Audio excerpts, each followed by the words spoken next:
कहानी है एक इंसान की जिसने 400 से भी ज्यादा दिन तक दुनिया के सबसे बड़े और बेरहम समंदर पैसिफिक ओशन में जिंदगी और मौत की जंग लड़ी, वर्ल्ड रिकॉर्ड बनाया और 14 महीनों बाद वह जिंदा वापस भी आया। लेकिन आते ही ऐसा क्या हुआ कि उसको जेल जाना पड़ गया। जानते हैं इस वीडियो में पूरी कहानी।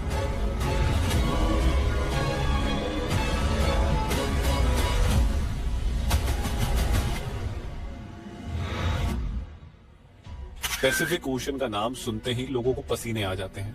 देखें, पूरी दुनिया में 71% पानी है जो डिवाइडेड है 4 ओशन में, जिनके नाम है Atlantic, Pacific, Indian and Arctic. सबसे बड़ा ओशन पैसिफिक है। ये इतना बड़ा है कि जमीन का कुछ हिस्सा जो 165 मिलियन स्क्वायर किमी बनता है, ये अकेला ओशन 148 मिलियन स्क्वायर किमी को निकल सकता है। इस ओशन पर कुछ ही आइलैंड्स हैं जो बहुत ही छोटे हैं और कुछ तो ऐसे आइलैंड्स हैं जिन पर आज तक कोई इंसान जा भी नहीं सका। अब अगर गलती से भी कोई इंसान पैसिफिक ओशन में गुम हो जाए तो उसको ढूंढना तकरीबन नामुमकिन है। पैसिफिक ओशन में 14 महीनों तक जिंदा रहने वाले इंसान का नाम था जोश सल्वाडोर अल्वारेंगा। इस इंसान के पास 7 फुट की छोटी सी बोट थी जिस पर सीधा लेटा भी नहीं जा सकता था, और यह बंदा 1 साल से भी ज्यादा इस बोट पर जिंदा भी रहा।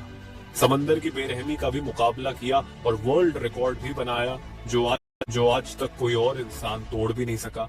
जोश सिर्फ अपनी किस्मत से मजबूर था कि वह इस बदतर मुश्किल में फंस गया। यह बात है 2012 की। हौजे 36 साल का एक एक्सपीरियंस मछेरा था जो मेक्सिको के एक गांव कोस्टा अजुल में रहता था। 17 नवंबर 2012 में जोश और उसका एक साथी मिलकर फिशिंग करने निकलते हैं। रोज की तरह अपनी 7 फुट की छोटी सी बोट पर इस बोट पर ज्यादा दूर जाकर मछली नहीं पकड़ सकते थे क्योंकि बोट बहुत छोटी थी जिस पर एक इंजन और एक ही फ्रिज था, तो यहाँ कुछ ही मछलियां पकड़ सकते थे। दोनों ने 30 घंटे में वापस आने का फैसला किया। दोनों निकल पड़ते हैं। मेक्सिको के किनारे से 120 किमी दूर अपना जाल समंदर में बिछा रहे होते हैं कि अचानक एक खतरनाक समुद्री तूफान उनको अपनी तरफ आता नजर आता है। वक्त बचाने के लिए वो जाल को भी वहीं छोड़ देते हैं और बोट को फुल स्पीड पर भगाते हैं। मुसलसल 6 घंटों तक वो किनारे से सिर्फ 20 किमी ही दूर थे कि बोट का इंजन अचानक खराब हो जाता है। उनको किनारा भी दिख रहा था और उनका गांव भी तूफान काफी पीछे रह गया था। उनके पास एक रेडियो था जिसके जरिए उन्होंने अपनी लोकेशन अपने बॉस को भेज दी और जवाब का इंतजार करने लगे। किस्मत इतनी खराब निकली कि रेडियो की बैटरी भी डेड हो गई। एक तरफ वो किनारे को देख रहे थे, दूसरी तरफ अपनी तरफ आते तूफान को जो इतनी शिद्दत से आ रहा था मानो इनको जिंदा ही निकल जाएगा। तूफान के साथ हवाओं की शिद्दत इतनी तेज थी कि उनकी बोट किनारे से दूर होने लगी। कुछ ही देर में किनारा भी मंजर से हट गया और तेज लहरें इनको दूसरी तरफ खींचने लगी। इनके बॉस तक जब वो मैसेज पहुंचा तो बहुत देर हो चुकी थी। बॉस ने एक सर्च पार्टी भेजी इनको ढूंढने के लिए, लेकिन हर गुजरते लम्हे जोश की बोट दूर से दूर होती गई। तूफान की वजह से ये लोग ना तो कुछ देख पा रहे थे और ना कुछ समझ पा रहे थे कि अब वो किस जगह पर हैं और किनारा किस तरफ है। हैरानी की बात यह है कि सिर्फ 5 ही दिन में इनकी बोट किनारे से 450 किमी दूर पहुंच चुकी थी। छोटी बोट होने की वजह से इनको ढूंढ पाना और भी मुश्किल हो रहा था। ना इनके पास कोई फ्लेयर गन थी, ना इनके पास कोई ऐसी चीज थी आग लगाने के लिए ताकि यह धुएं से किसी को सिग्नल देकर बुला सके। दोनों एक दूसरे को देखकर मन ही मन में सोचने लगे कि शायद अब बचना मुश्किल है। 2 दिन पहले ही खाना भी खत्म हो चुका था। मछली पकड़ने के लिए भी उनके पास अब कोई साजो सामान नहीं था क्योंकि जाल वो पहले ही छोड़ के आ चुके थे। दोनों का भूख से बुरा हाल था कि अचानक एक पंछी उनकी बोट पर आकर बैठ जाता है।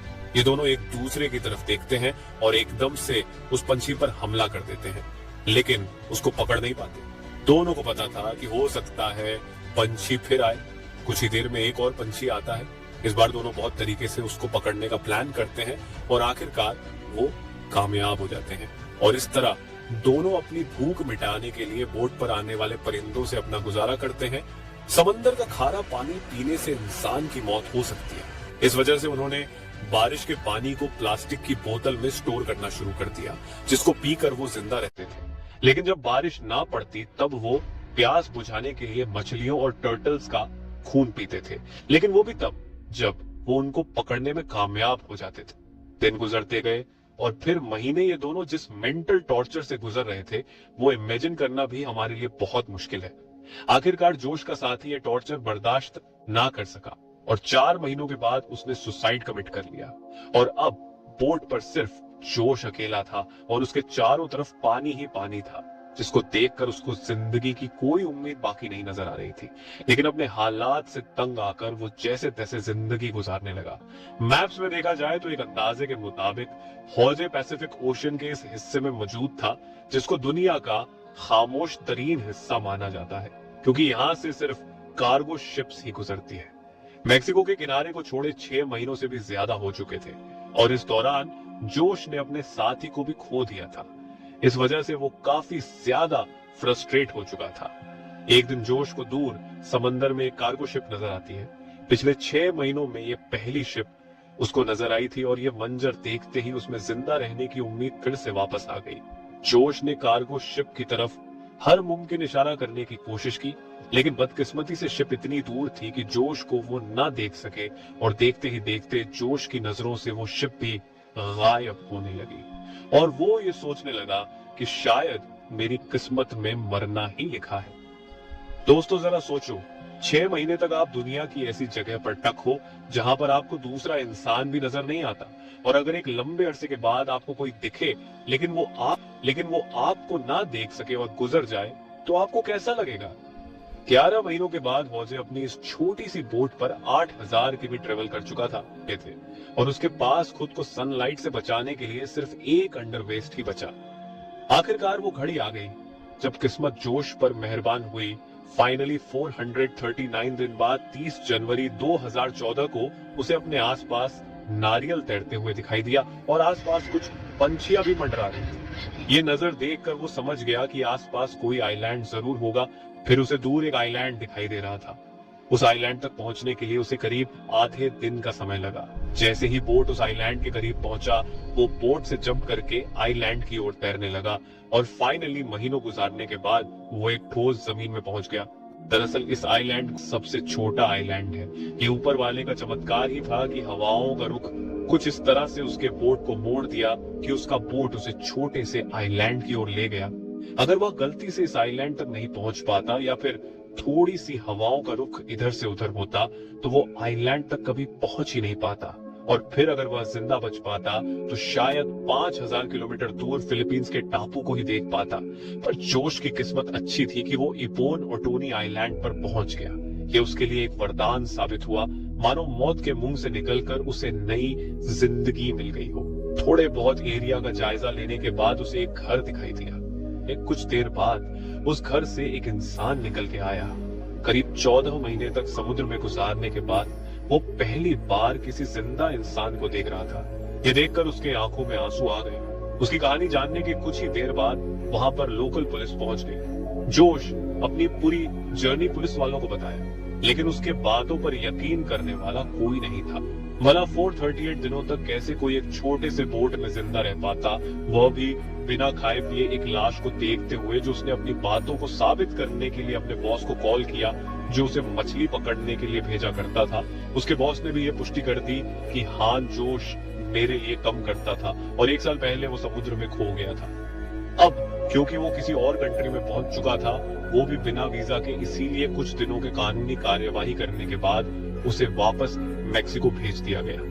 लेकिन यह जर्नी अभी खत्म नहीं हुई थी। जो उसके मित्र, जिनकी आधे रास्ते में ही मौत हो चुकी थी, उनके घर वालों ने जोश के नाम पर केस कर दिया, ये कहते हुए कि जोश ने अपने दोस्त को मार के ही खा लिया होगा। कुछ दिनों के कानूनी दांवपेच के बाद जोश को छोड़ दिया गया।